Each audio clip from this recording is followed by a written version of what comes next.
Hola a todos, bienvenidos nuevamente a este curso regional de LACTRIMS basado en la generación de evidencia, no solamente en esclerosis múltiple, sino también en espectro de neuromielitis óptica y MOGAD.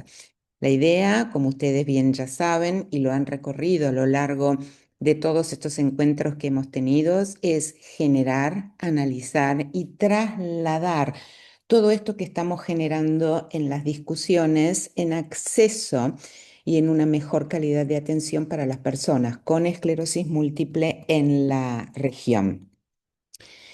Mi nombre es Liliana Patrucco y en este cuarto módulo vamos a abordar específicamente el tema referido a metodologías formales de consenso. Y esta es nuestra agenda de la sesión del día de hoy. Vamos a hablar acerca de qué es un consenso y por supuesto qué no es un consenso.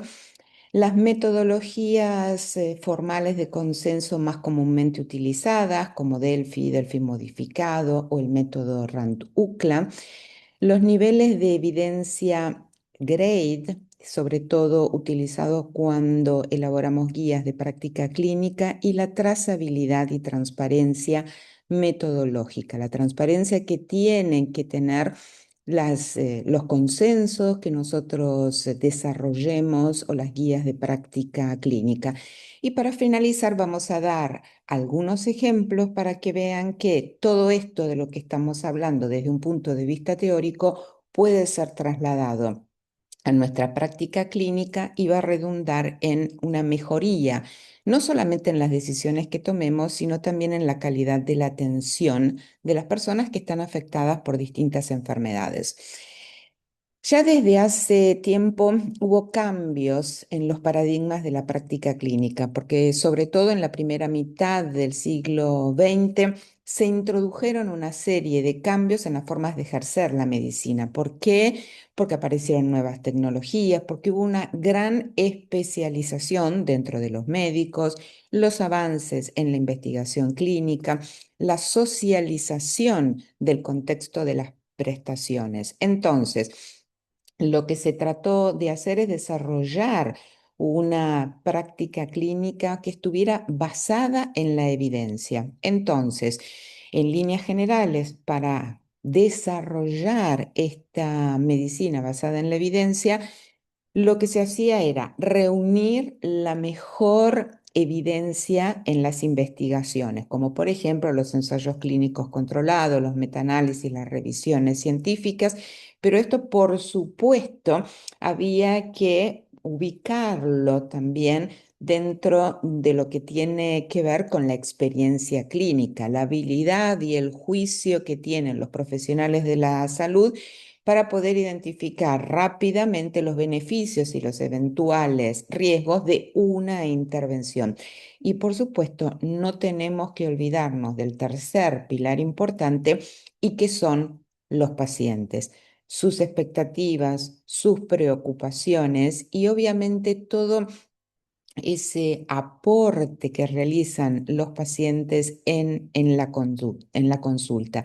Entonces, esta mezcla entre la mejor evidencia científica, la experiencia médica y todo lo que puede aportar el paciente generan esto que llamamos medicina basada en la evidencia. Ahora bien, cuando la medicina basada en la evidencia resulta ser insuficiente o inconsistente, por supuesto que las decisiones no pueden depender de la intuición formal, de lo que piensa o de lo que considera una única persona. Entonces, los métodos formales de consenso son ese puente que tratan de llenar ese vacío cuando tenemos ausencia de evidencia. Y los métodos de consenso, que es lo que nos importa hoy, son una serie, como vamos a ver ahora, de procesos donde hay una comunicación entre grupos. Estos grupos son estructurales y son formales, y lo que hacen estos grupos a través de su trabajo es tratar de resumir juicios de expertos y la evidencia que hay publicada de una manera muy rigurosa. ¿Y para qué se trabaja de esta manera? Para ver y para medir el grado de acuerdo que hay entre esos expertos que se reúnen para tratar de suplir esa ausencia de evidencia, tratar de resolver las discrepancias que puedan surgir entre ellos y obviamente reducir la variabilidad de la práctica clínica, que todos a través de estos consensos sigamos una misma metodología, ya sea diagnóstica o ya sea terapéutica, sin caer en un pensamiento de grupo. Todo tiene que estar basado en la evidencia que está publicada. Entonces, de esta manera tenemos resumido lo que me parece apropiado llamar el ecosistema del consenso clínico. En primer lugar, tenemos que tener un estímulo, algo que nos mueva a la acción, como puede ser, y acá ustedes lo ven, una duda clínica, la incertidumbre, esa brecha que tenemos en la evidencia y que tenemos que tratar de rellenar o de suplir. Después tenemos cómo ese estímulo, cómo esa duda la vamos a llevar a la realidad. Entonces tenemos que utilizar estos métodos formales de consenso para llegar a un acuerdo. Por supuesto que nuestro trabajo tiene que ser transparente y por eso vamos a hablar brevemente acerca de lo que son las guías ACORD, que son las que van a asegurar o garantizar la trazabilidad y la reproducibilidad metodológica. Cuando trabajamos sobre guías de práctica clínica, es muy importante que el sistema GRADE asigne la calidad de la evidencia y la fuerza de la recomendación, y después vamos a hablar un poco más en detalle de todo esto. Y finalmente, después de todo este trabajo, de todo este camino recorrido, vamos a alcanzar nuestros resultados. ¿Qué va a ser? Una mejora en nuestra práctica clínica, una uniformidad de criterios y que todas las directrices o las decisiones que nosotros tomemos en pos del cuidado de los pacientes sean estandarizadas. El consenso clínico va a ser tan fuerte como su rigor metodológico, el método, el cómo lo vamos a llevar a cabo. Por supuesto, su transparencia pública, las guías ACORD y la honestidad que desde ya tengamos en la evaluación de la evidencia. Una de las preguntas que dijimos que íbamos a tratar de responder es qué es un consenso y qué no. El consenso es un acuerdo colectivo. Por supuesto que las decisiones no van a depender de una única persona, porque si no, no estaríamos hablando de consenso, sino del juicio combinado de varios expertos que van a discutir, que van a debatir y que van a tratar de llegar a un acuerdo acerca de un determinado tema.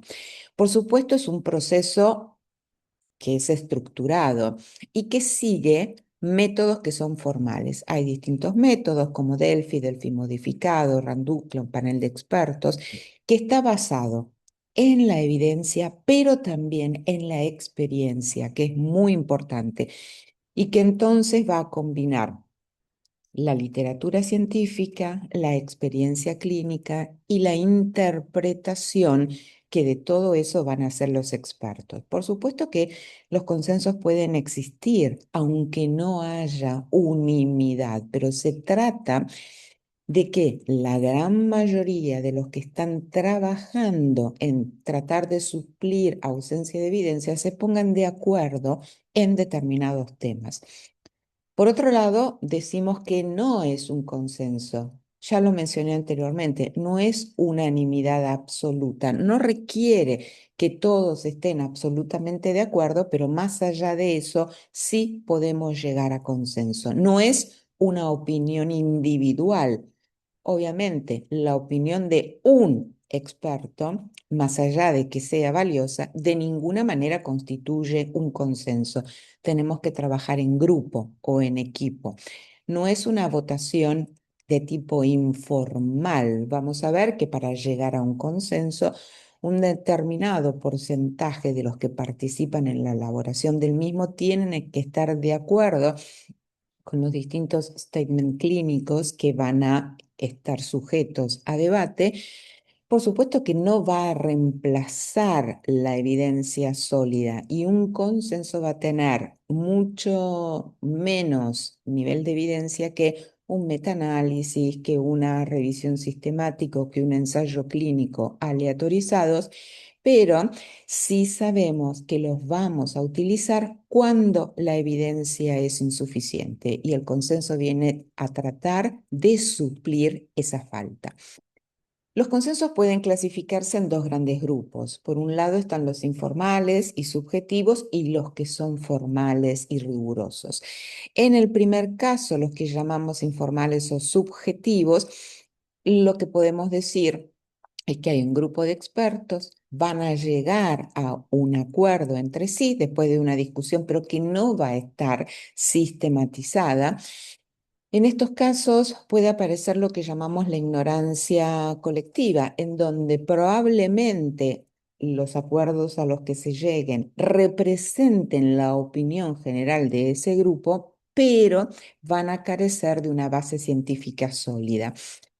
Además va a tener deficiencias metodológicas que son importantes. ¿Por qué? Porque un consenso informal o subjetivo no explica los métodos que se han utilizado para llegar a ese consenso. Y otra cosa que es importante es que este tipo de consensos pueden ser influenciados por las dinámicas del grupo.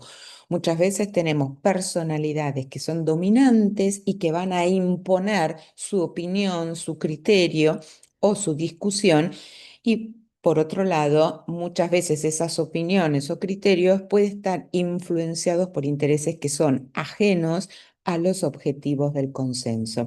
Y sí, por el otro lado tenemos aquellos consensos que son formales y rigurosos, en donde lo que se hace es seleccionar un determinado tema que carece o donde la evidencia actual es insuficiente, que genera una controversia y que tiene que ser clarificado. Por lo tanto, vamos a partir de algo muy importante y que es la pregunta clínica. ¿Qué hacemos para optimizar el diagnóstico o el tratamiento de estos pacientes que padecen esta determinada patología? Se hace una revisión exhaustiva de todo lo que haya publicado en ese momento, se define cuál va a ser el método de consenso que vamos a seguir. Por supuesto, se forma un grupo de expertos, no hay uno solo, es un grupo de expertos que tienen experiencia en ese tema sobre el cual vamos a estar trabajando. Una vez que se ha llegado al consenso, se van a redactar conclusiones, recomendaciones y se prepara la publicación, asegurando en todo momento la transparencia y el rigor científico. Estos son todos los pasos que van a asegurar la calidad de aquello que estemos publicando, la calidad de las recomendaciones. Podemos decir que hay cuatro dimensiones que van a determinar la viabilidad de un método de consenso. En primer lugar, tenemos el diseño del panel, quiénes son aquellos que van a participar, que no va a consistir únicamente en llamar a determinadas personas, sino que estos expertos que van a participar en la redacción del consenso tienen que tener una visión amplia, una visión que cubra todos los aspectos de ese tema que vamos a tratar de desarrollar, que vamos a tratar de consensuar. Y por supuesto, todos ellos tienen que estar de acuerdo en que los resultados sean de utilidad para los usuarios finales. ¿Quiénes son esos usuarios finales? En primer lugar, los pacientes. En segundo lugar, aquellos médicos que van a utilizar el consenso que hemos publicado para tomar decisiones. Es importante que haya diversidad entre los participantes. ¿Por qué? Porque eso aumenta la variedad de las ideas y que incluso esta diversidad puede en última instancia mejorar el desempeño general. Todos aquellos que participen en un consenso tienen que estar comprometidos con la generación del mismo. En algunas metodologías, como por ejemplo en Delphi, hay una participación que es continua a lo largo del tiempo, hay sucesivas encuestas, potencialmente reuniones en grupo real, en tiempo real. Por eso es que tenemos que garantizar el compromiso de todos los involucrados en finalizar este trabajo que se ha empezado. Y por supuesto, cuando generemos el grupo, el tamaño va a ir variando según la técnica o la metodología de consenso que estamos utilizando. Es importante también destacar que el consenso de ninguna manera va a sustituir la evidencia, sino que lo que va a tratar de hacer es darle estructura cuando esa evidencia resulta ser insuficiente. Reunir todo lo que hay publicado, analizarlo, para después poder establecer recomendaciones aplicables a nuestra práctica clínica diaria. Y por supuesto, siempre todas estas conclusiones o estas recomendaciones que se redacten tienen que ser rigurosas, transparentes y, como siempre, centradas en el paciente, porque es a ellos a quienes va dirigido todo este esfuerzo.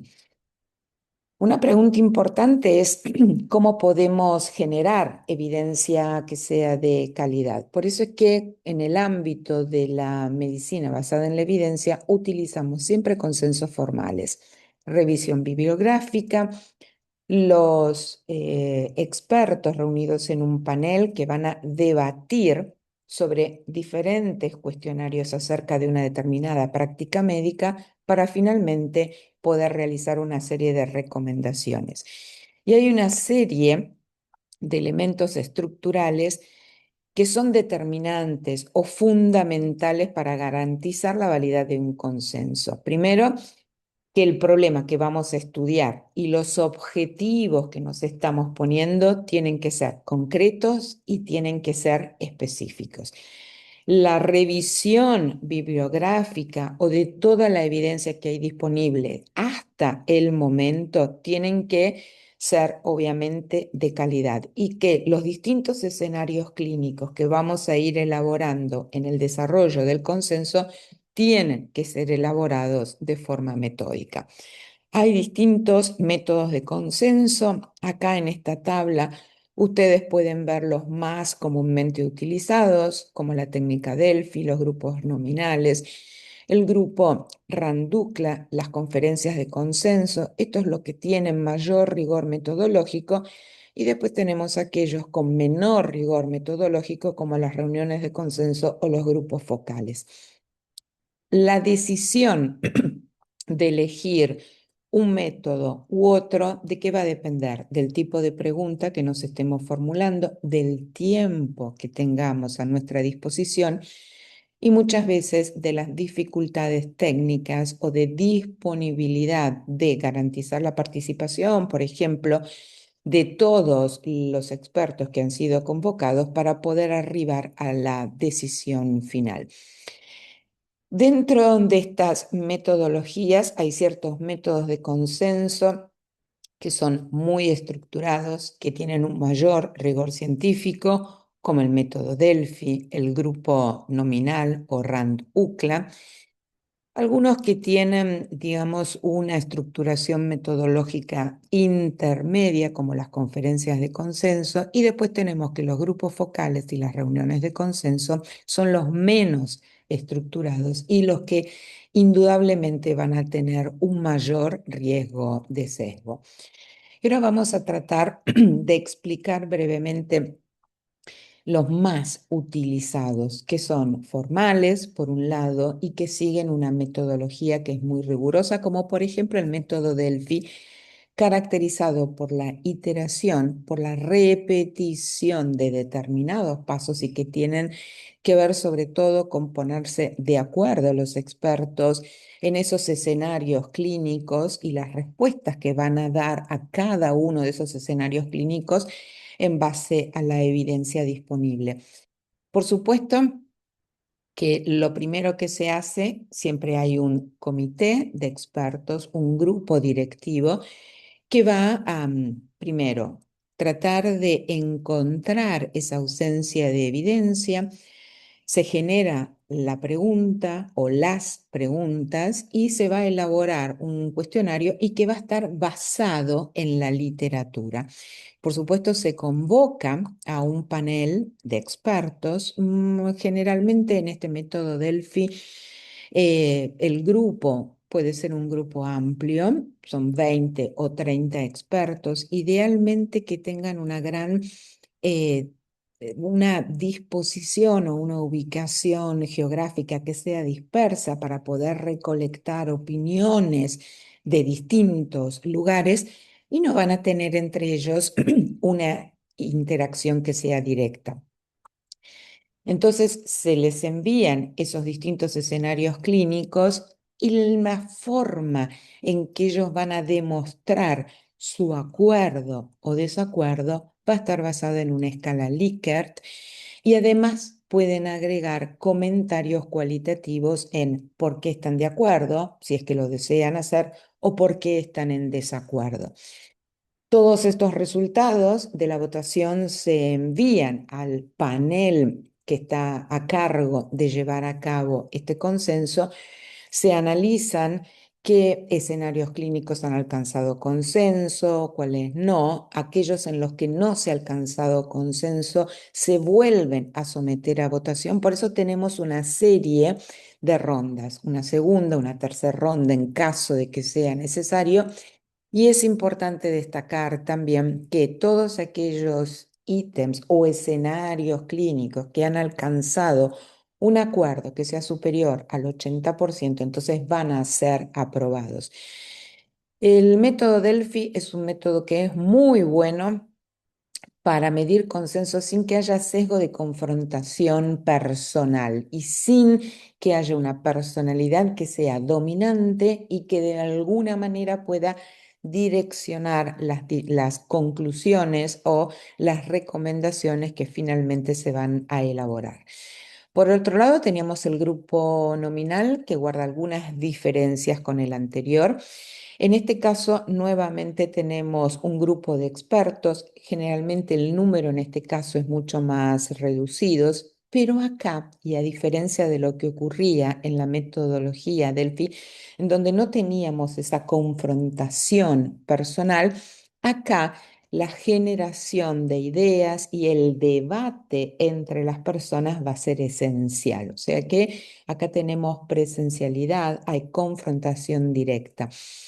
Y generalmente los pasos que conforman o que permiten llegar al desarrollo de consenso utilizando métodos dominales parten de una primera etapa en donde hay una reflexión individual, 20, 30 minutos, donde lo que hace la persona es analizar la evidencia o la documentación que le ha sido presentada.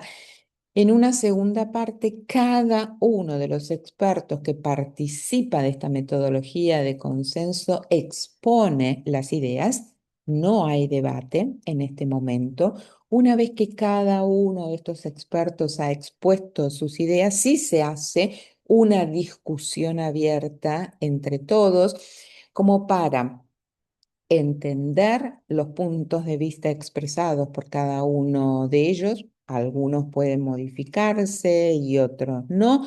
Y finalmente lo que se hace es una votación de esos distintos escenarios clínicos que se han propuesto, que se han debatido a partir del análisis de la evidencia. Se establece un consenso y se van seleccionando desde los más a los menos importantes para finalmente tomar las decisiones.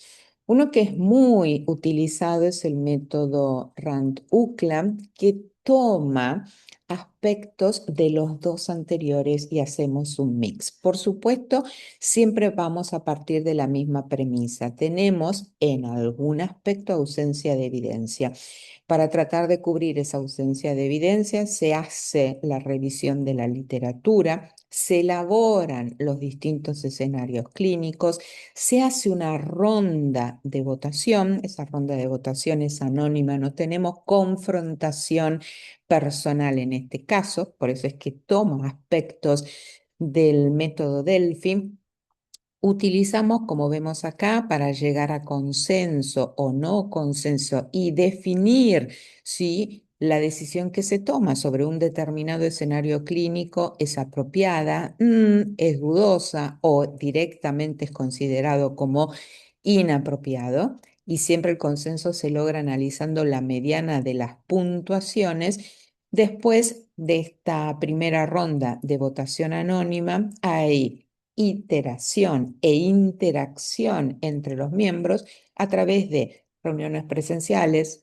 Sobre todo después de la pandemia se utilizan mucho también las reuniones virtuales que tienen el mismo valor, en donde lo que se hace es discutir todas aquellas áreas en las que no hubo acuerdo, puede reformularse el escenario clínico que ha sido planteado para ver si se puede alcanzar en una nueva ronda de votación que va a ser anónima consenso o no. Dijimos que se usa esta escala Likert para ver si estamos o si un determinado escenario clínico es considerado como apropiado, dudoso o inapropiado. Inapropiado cuando la mediana de las votaciones va entre 1 y 3, no hay de acuerdo, ese escenario clínico no alcanzó consenso, por lo tanto probablemente quede excluido de nuestra publicación. Será dudoso cuando la mediana de votaciones va entre 4 y 6, eso se puede volver a discutir, se puede volver a redactar el escenario clínico y es considerado como apropiado cuando la mediana de las puntuaciones está comprendido entre 7 y 9. ¿Hay un método que sea mejor que otro? No, todos ellos sirven, todos ellos siguen un proceso que es muy riguroso. Las principales diferencias van a basar en el nivel de anonimato, en el mayor o menor grado de interacción directa que va a haber entre todos los participantes o expertos en este consenso. Depende del tiempo que tengamos, de los recursos y para qué nosotros queremos desarrollar este consenso. Cualquiera de estas metodologías es apropiada y va a permitir sacar conclusiones claras y lo que nosotros redactemos va a ser de utilidad, no solamente para otros médicos, sino también para los pacientes, porque va a actuar directamente sobre la forma y la calidad de la atención que van a recibir. Por supuesto que los consensos también son vulnerables y existen sesgos, sesgos que pueden aparecer durante el desarrollo del consenso o incluso en la preparación de las recomendaciones finales. Los sesgos pueden ser implícitos, pueden ser explícitos. Implícitos son aquellos que están ocultos o que son inconscientes y que están claramente relacionados con ciertas expectativas que no son declaradas abiertamente por los participantes o sí pueden ser explícitos, en donde muchas veces en este caso pesa mucho la influencia o las expectativas que tienen los patrocinadores en caso de que tengamos apoyo para el desarrollo de este consenso. Eso también puede influir en la direccionalidad que puedan tener los organizadores y los participantes del proceso en obtener determinadas recomendaciones. Por eso es que es muy importante siempre informar sobre el riesgo de los sesgos. Y todos aquellos sesgos que pudieran afectar la decisión final de ese consenso. Y por otro lado, si esto existiera, ¿qué hicieron los autores de ese consenso para tratar de minimizarlos? Todo tiene que ser muy transparente. Hay tres frentes que son críticos cuando nosotros evaluamos un consenso. Y cuando ustedes como lectores de un consenso estén frente al mismo. Primero, ¿qué tipo de método o de metodología de consenso fue la que se utilizó? Entonces tenemos que diferenciar entre métodos formales, que son los que explicamos recién, los métodos que son informales, y porque sabemos que si lo que estamos leyendo estuvo basado en una metodología informal, que no fue sistematizada, son mucho más proclives a tener sesgos y por lo tanto las recomendaciones que van a surgir a partir de ellos no van a ser lo suficientemente fuertes. También tienen que prestar atención a que la revisión que se haya hecho sobre la bibliografía sea exhaustiva. La misma, por supuesto, si hablamos de los participantes, tiene que estar disponible para ellos porque las recomendaciones que vamos a hacer tienen que estar basadas en un conocimiento actualizado y eso es fundamental. Y lo otro que es importante es quiénes fueron nuestras fuentes de financiación. Depende de si no tenemos, en donde no va a haber un sesgo que nos traccione a elaborar determinadas recomendaciones. Para de esta manera saber que todos aquellos consensos y que tienen cierto apoyo, por ejemplo, de la industria farmacológica, son más proclives a presentar un riesgo de sesgo, ya sea implícito o bien explícito. Entonces, estos tres elementos, qué metodología fue utilizada, cómo se hizo la revisión bibliográfica y la fuente de financiación, son tres frentes, como dije anteriormente, críticos para la evaluación de un consenso. Ahora bien, dos palabras acerca del sistema GRADE, que es una metodología que nos va a ayudar a realizar recomendaciones para la práctica clínica y que es muy utilizado cuando trabajamos en la elaboración de guías de práctica clínica. El éxito del desarrollo de una guía de práctica clínica va a depender no solamente de cuán rigurosos fuimos en la elaboración del mismo, sino también en las estrategias de cómo fue diseminado, cómo se implanta y la actualización. Las guías de práctica clínica deben de actualizarse en el tiempo. Entonces, con el claro propósito de mejorar la calidad de las guías de práctica clínica, el sistema GRADE surge, es una iniciativa internacional para optimizar calidad de evidencia, por un lado, y la fuerza de las recomendaciones. Muchas veces, o digamos, hace tiempo atrás, las guías de práctica clínica solían confundir la calidad de la evidencia con la fuerza de las recomendaciones y Gray las separa claramente. Por un lado tenemos la calidad de la evidencia, cuánta confianza nos generan a nosotros los resultados de una determinada intervención. Una vez que tenemos definido esto, vamos a poder hacer recomendaciones de mayor o de menor fuerza y por supuesto considerando siempre que los beneficios de una intervención van a superar claramente los riesgos. Cuando nosotros trabajamos para definir una decisión clínica, hay tres pilares que son fundamentales. En primer lugar, la pregunta, y ustedes ya conocen este término de pico porque fue desarrollado en nuestro encuentro anterior. Toda pregunta cuando se trabaja en una guía de práctica clínica tiene que incorporar a la población, que es la P, se incorpora una intervención determinada, que es la que queremos evaluar. Siempre tenemos que tener un comparador y desenlaces. Esos desenlaces son los resultados y tienen que ser desenlaces de interés, mortalidad, efectos indeseables, etcétera. Identificamos después y evaluamos toda la evidencia que tengamos disponible respecto a lo relativo a esa pregunta clínica y después vamos a elaborar recomendaciones. Todo lo que podamos obtener a partir de la evidencia se traducen en recomendaciones y estas recomendaciones tienen que tener un impacto en la asistencia y en la práctica clínica. También tenemos que considerar que hay algunos factores que pueden disminuir la calidad de la evidencia. Cuando reunimos la evidencia puede haber limitaciones en el diseño y en la ejecución, que son los riesgos de sesgo.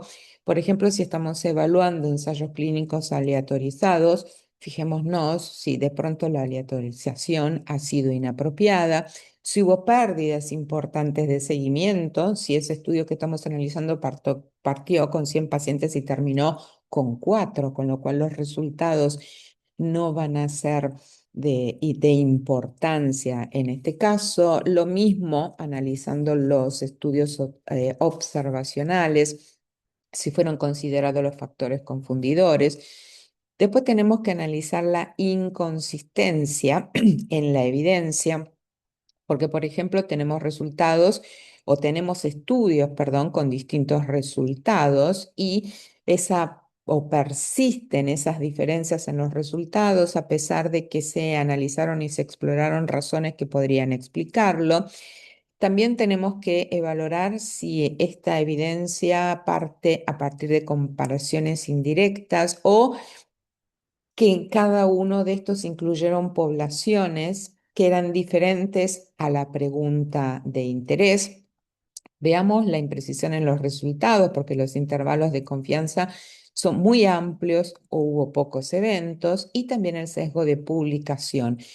Hoy en día es muy común que haya una falta de publicación de estudios con resultados negativos, y sin embargo estos resultados son muy importantes, sobre todo para conocer el por qué en una determinada intervención no pudo alcanzarse el objetivo. Entonces, todos estos factores pueden disminuir la calidad de la evidencia que estamos reuniendo, y esto lo tenemos que analizar para trabajar únicamente con evidencia que sea de valor.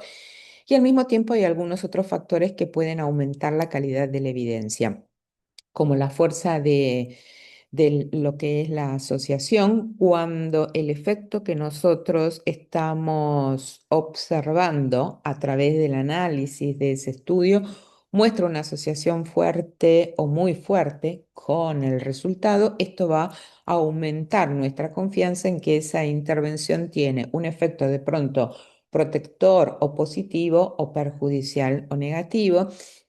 También tenemos que analizar lo que llamamos el gradiente dosis-respuesta, cuando hay un gradiente que es muy claro entre la intensidad de la exposición o la dosis de lo que estamos utilizando y el efecto observado. Cuanto existe este gradiente claro, la exposición a determinada intervención obtiene claramente este resultado, nos va a dar una mayor certeza acerca de la relación entre causa y efecto, y por supuesto ver que hayan sido eliminados todos los factores de confusión, porque de esta manera pueden reforzar los resultados de la evidencia. Entonces, una vez hecho todo esto, podremos elaborar nuestras recomendaciones. Todo lo anterior tenía que ver con analizar la calidad de la evidencia. Y en base a eso vamos a poder desarrollar recomendaciones fuertes o débiles para indicar una determinada intervención, débiles contra el uso de esa intervención o fuertes contra el uso de la intervención. Pero acá está resumido lo que dijimos anteriormente. En primer lugar, tenemos que medir la calidad de la evidencia, siempre hacer el análisis entre los riesgos y los beneficios, efectos deseables versus indeseables, siempre bajarlo a los valores y preferencias del paciente, y por supuesto tenemos que considerar también el uso de recursos y de costos. Una vez hecho todo esto, podremos tener lo que mencioné anteriormente acerca de la fuerza, fuerte o débil, y la dirección de las recomendaciones, fuerte o débil para su uso, fuerte o débil en contra del uso de una determinada intervención.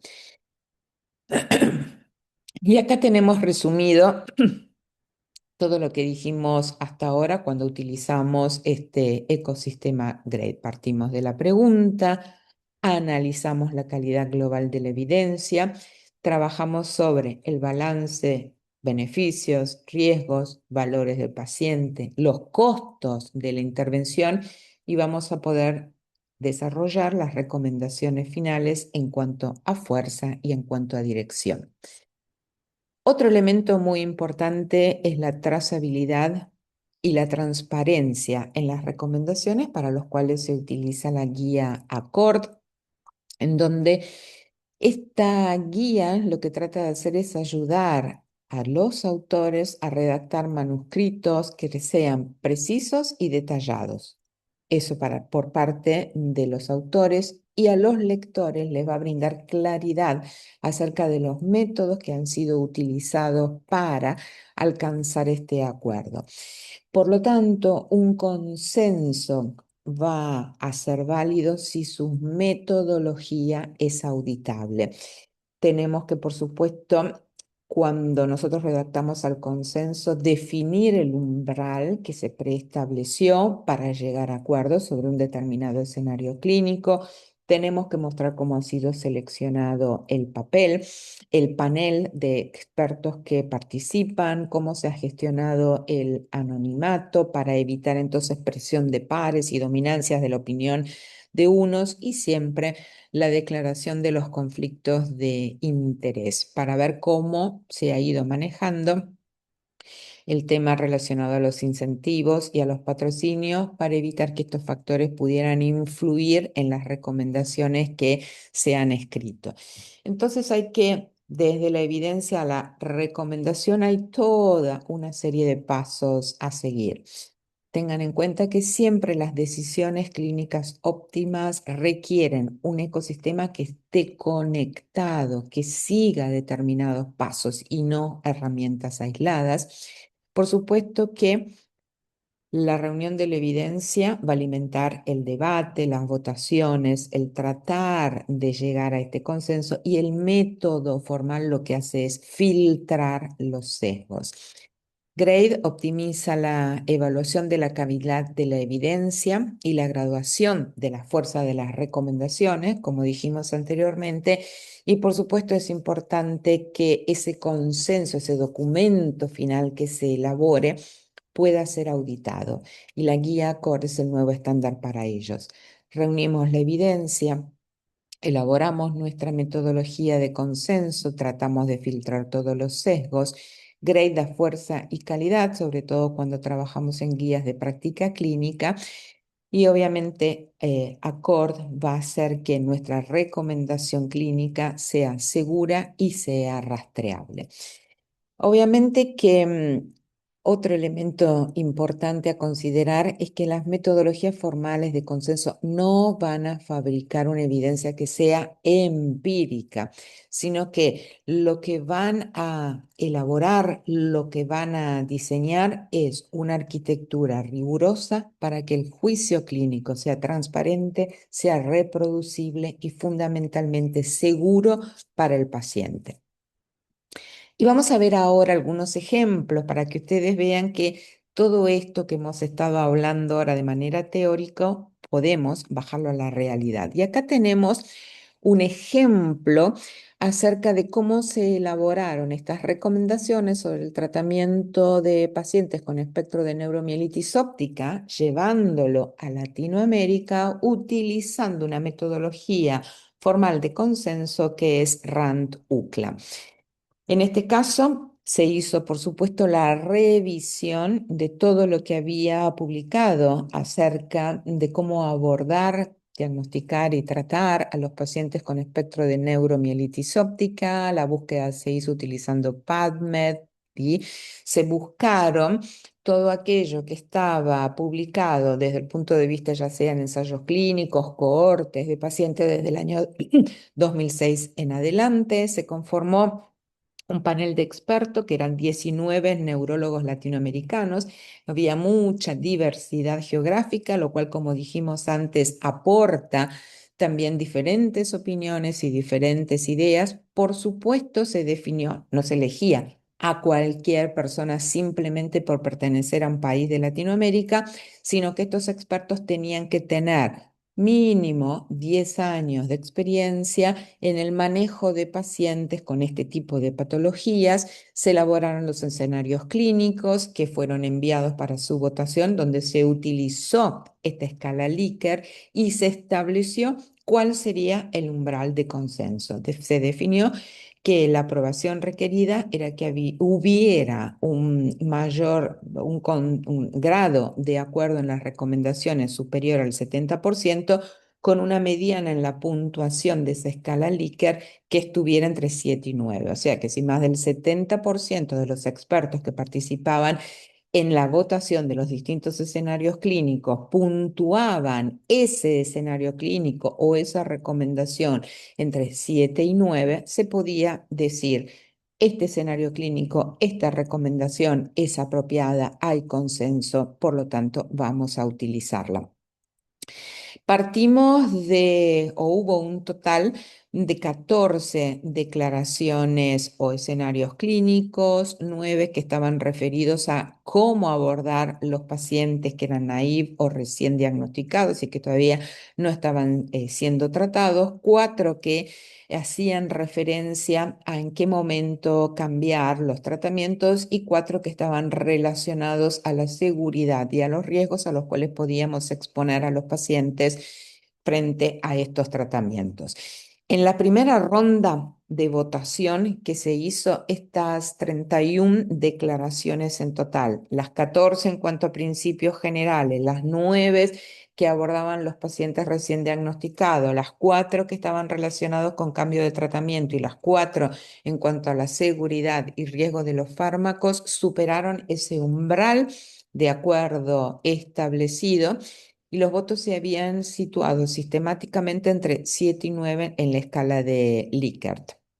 Y acá vemos algunos de las recomendaciones y los grados de acuerdo que hubo. Por ejemplo, cuando abordábamos esos aspectos que tenían que ver con recomendaciones generales, las recomendaciones que se pudieron escribir a partir de ellos es que pacientes diagnosticados con espectro de neuromielitis óptica, los que eran cero positivos para QP4, tenían que iniciar rápidamente un tratamiento.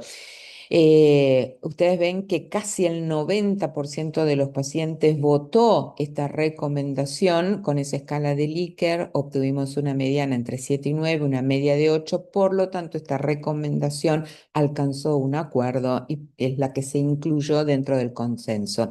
O, por ejemplo, cuando hablábamos de los pacientes naive, la recomendación es que en el caso específico de los nuevos anticuerpos monoclonales que tienen o que han sido aprobados para su uso porque tienen ensayos clínicos aleatorizados, randomizados y demás, tiene que ser la primera opción terapéutica. También en este caso, el 85% de los participantes votó esta recomendación. La mediana en esa escala Likert estaba ubicada entre 7 y 9. Esta recomendación o este escenario clínico fue considerado como apropiado y se lo incluyó dentro del consenso.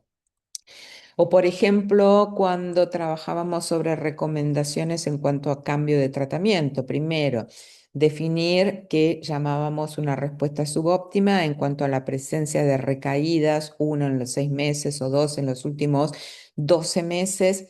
La recomendación era cambiar el tratamiento que estaban recibiendo por otro con un diferente mecanismo de acción. También en este caso, prácticamente el 90% de los participantes votó en esa escala Likert, la mediana que se obtuvo entre 7 y 9. Por lo tanto, esta recomendación de si hay una respuesta subóptima, tienen que cambiar el tratamiento, fue considerada como apropiado.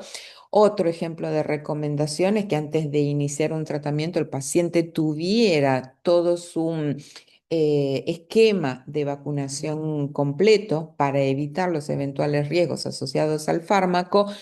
También prácticamente un 90% de los expertos que participaron en el análisis de esta recomendación estuvo de acuerdo. Los votos que se alcanzaron tuvieron una mediana en esa escala de Likert entre 7 y 9. Entonces, estos son ejemplos de algunas de las recomendaciones que fueron sometidas a votación, que se alcanzaron un grado de acuerdo como para después finalmente ser redactadas. Otra de las cosas que permite también o que nos permitió este consenso es elaborar un algoritmo de tratamiento sobre el cual estuvieron de acuerdo todos los expertos que participaron del mismo.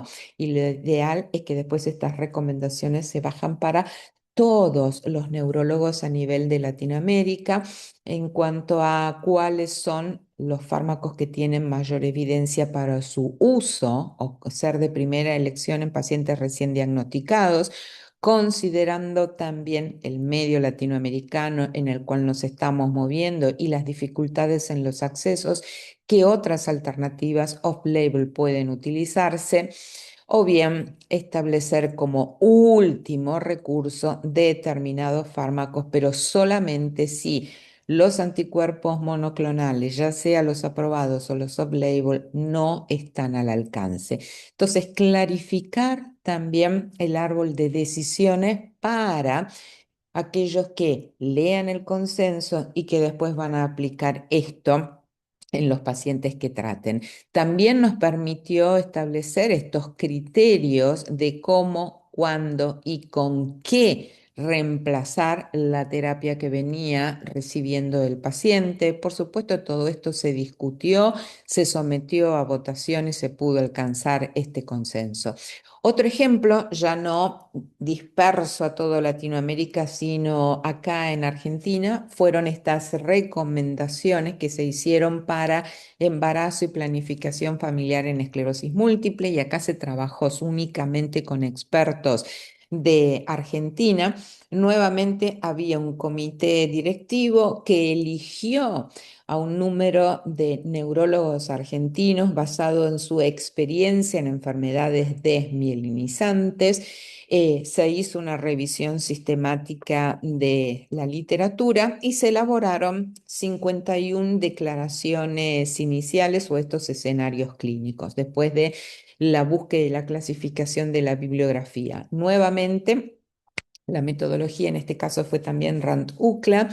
La votación fue sometida a ese grupo de expertos. Se utilizó esta escala de Likert de 9 puntos. Obviamente, nuevamente se dice que para que un escenario clínico o una recomendación sea aceptada, el acuerdo tiene que ser de más del 70% de los que participan y la mediana de la votación en la escala de Likert entre 7 y 9. 50 de todas esas escenarios clínicos o recomendaciones iniciales fueron aprobadas. Hubo en este caso solamente una dudosa y que tenía que ver específicamente con la eliminación acelerada de teriflunomida en hombres. No se llegó a un consenso o una unanimidad en cuanto a lo que pensaban cada uno de los expertos, pero como dijimos antes, esto no impide la elaboración de un consenso y se escribe o se refleja que en este caso en particular no hubo un acuerdo generalizado de los que participaron en la elaboración del consenso. Finalmente, luego de esa ronda de votación y de la discusión, se pudieron responder a distintos escenarios clínicos, como acá, por ejemplo, le muestro, ponernos todos de acuerdo en durante cuánto tiempo la enfermedad tiene que estar estable según su grado de actividad para poder iniciar la búsqueda de un tratamiento. Por supuesto, cómo tenemos que considerar los tiempos de lavado de los fármacos que estamos utilizando para controlar la actividad de la enfermedad de base antes de planificar un embarazo. Pudimos clarificar incluso las dudas que existían acerca del uso de anticonceptivos orales o incluso de técnicas de reproducción asistida para bajar una recomendación clara y que sea aplicable a la práctica clínica. ¿Qué hacer con la lactancia? ¿Cuándo reiniciar el tratamiento después de la lactancia? Con lo cual revisamos la evidencia, se aprobaron los distintos escenarios clínicos y recomendaciones y después estas fueron escritas con la idea de que pudieran ser aplicados por el resto de los neurólogos que no trabajan específicamente en este tema y que resulten sobre todo importantes para mejorar la asistencia que se le brinda, en este caso específicamente a mujeres con esclerosis múltiple que están planificando su embarazo. Y un último ejemplo acerca de guías de práctica clínica, que es también de Argentina, en donde lo que se trató de hacer es abordar un tema donde la verdad es que las recomendaciones o cómo aplicarlos en la práctica clínica eran muy diversas y que tiene que ver con el tratamiento sintomático, porque en la mayoría de los casos o cuando buscamos la ausencia de evidencia suficiente, nos dimos cuenta de que los síntomas que están asociados a la esclerosis múltiple por lo general son subestimados, no son tratados en forma subóptima. Hay una gran diversidad de cómo abordar el tratamiento. La calidad de la evidencia a veces en cuanto al manejo farmacológico o no farmacológico puede ser dudosa. Entonces, lo que se hizo es, primero, generarnos una pregunta que fuera importante. Ver qué problema vamos a abordar, qué hay acerca de las intervenciones, con qué fueron comparados y cómo fue el desenlace. Ejemplos de preguntas pico que se utilizó para la elaboración de esta guía de práctica clínica. Por ejemplo, si en pacientes con esclerosis múltiple el tratamiento con fanpridina puede mejorar la marcha o si el modafinilo puede mejorar la fatiga en una persona con esclerosis múltiple o si en un paciente con esclerosis múltiple y deterioro cognitivo la estimulación cognitiva puede mejorar la performance. Se hizo la búsqueda a nivel de Medland, Cochrane, Embase. Se evaluó utilizando la metodología GRADE para clasificar y sintetizar toda la evidencia sintetizada. Eso se sometió a un consenso interno para ver si esa determinada recomendación era aceptada en forma completa o parcial, rechazada en forma completa o parcial. Siempre, como dijimos, es importante establecer el nivel de acuerdo y las recomendaciones que tenían un acuerdo superior al 80% por parte de los que participaban eran aceptadas. Y después esto tenía que ver con la validación interna. Por supuesto, en este caso es muy importante la validación externa porque no tenemos que olvidarnos del punto de vista del paciente. Por lo tanto, participaron también pacientes 110 y asociaciones de pacientes como EMA y Alzheimer en Argentina. Entonces, la evidencia de toda esa búsqueda que se hizo de la bibliografía fue clasificada en alta, baja, moderada o muy baja y en base a esa que tenía que ver siempre con los beneficios clínicos de una determinada recomendación, con el tipo de evidencia, si había sido un ensayo clínico, una cohorte de pacientes y demás, y en base a todo eso se estableció fuerzas de recomendación que fueran fuerte a favor, débil en contra o fuerte en contra. Y acá tienen algunos ejemplos. Por ejemplo, cuando hablábamos de los trastornos de la marcha y nos habíamos preguntado si la fanpridina podía mejorar la marcha en los pacientes. La calidad de la evidencia era muy alta porque había ensayos clínicos randomizados. Por lo tanto, nuestra recomendación fue fuerte a favor de su uso y además uno establece recomendaciones particulares y que es evaluarlo a través del tiempo que tarda en caminar una distancia de 7,5 puntos y esto a los 6 meses. En el caso del uso, por ejemplo, dentro de las intervenciones no farmacológicas de bicicleta en forma continua o combinado con otros ejercicios, la calidad de la evidencia era alta, por lo tanto, recomendamos que esta intervención no farmacológica podía ser utilizado. En cuanto al ejercicio aeróbico y la terapia acuática, la calidad de la evidencia era moderada, por lo tanto, la fuerza de la recomendación era débil a favor y establecimos o se estableció un ítem y que era utilizarlo sobre todo en aquellos pacientes con un EDSS por debajo de 6,5, que son los que todavía conservan su movilidad y que además no tuvieran trastornos esfinterianos. O por ejemplo en el caso de la plataforma vibratoria, en donde si bien la calidad de la evidencia es moderada, la recomendación final fue fuerte en contra. ¿Por qué? Porque había un riesgo muy elevado de lesiones articulares o eventualmente de caídas, lo cual hacía que los riesgos superaran claramente los beneficios de esta intervención.